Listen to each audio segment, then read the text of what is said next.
Hey guys, Dave here again from Bam Bam Music. Today I want to talk to you about picking the right gauge guitar strings for your electric guitar. Now there's a lot of different types of, different gauges of strings that you can get.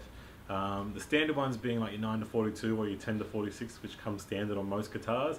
For example, the Fender guitars generally come with 9 to 42, slightly thinner. The 10 to 46 is generally more on something like your Les Paul, Gibson type guitars. Now, depending on what tuning you're in will really depend on what gauge strings that you go for.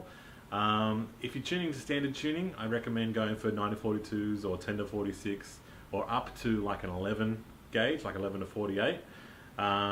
Those are your standard ones for that sort of tuning. If you tune down half a step, then I wouldn't recommend 9 to 42s anymore because they'll be too loose. You'll have a lot of tuning instability. So I'd recommend going something a bit thicker, like your 10s, your 11s, sort of thing. Then if you start tuning down even lower than that, you can actually get some specific gauge of strings that you can get. For example, you've got the 11 to 54s by Ernie Ball, and you've got 12 to 56s by Ernie Ball. So you can actually tune like down to C, and even further down with the not even slinkies. So you can get quite heavy. Now, the reason why you want to match up a heavy gauge of string with a lower tuning is when your strings get looser, the thicker strings will actually be a tighter feel on the guitar. So if you try to use like a super heavy gauge string on a standard tuning, the strings would be super tight. So you wouldn't be able to bend anything, but you can get some really nice fast playing because the strings are super tight, so you can play really fast. So that might be your thing. If you don't bend, you can go something a little bit heavier. But the thing to remember is every time you change your gauge of strings from something that's standard, you need to get your guitar set up. Even the slightest change will mean that your intonation might be out. So you want to, if you can do it yourself, that's great. You want to make sure your action's right and your intonation is all right. Otherwise, bringing it to us, and it's all part of the service. So you can get a full service on your guitar, change the gauge, we'll make sure everything is set up the way it's supposed to be for optimal playing and sound performance.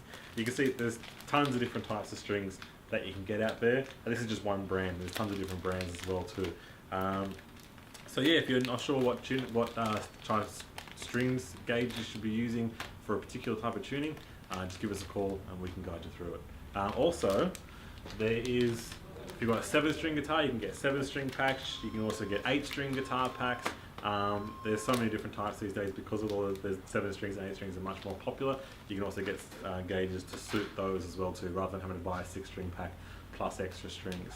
We also do custom gauges, so if you want to buy all the strings individually, we can get a custom gauge for you. Sometimes the G is a little bit too thick in the thicker gauge, so you can't really bend it, so you can actually get a slightly thinner one, or you can get the G wound, so it's even easier to bend. That's really actually quite popular for guys using the super heavy gauges. When they're doing super low tunings, is to get the wound G. It's actually a lot easier on the fingers and a lot easier to bend, but also still holds its tension and holds its tune as well too. So yeah, if you're unsure, pop into us and we'll sort you out. Cheers guys, have a good one.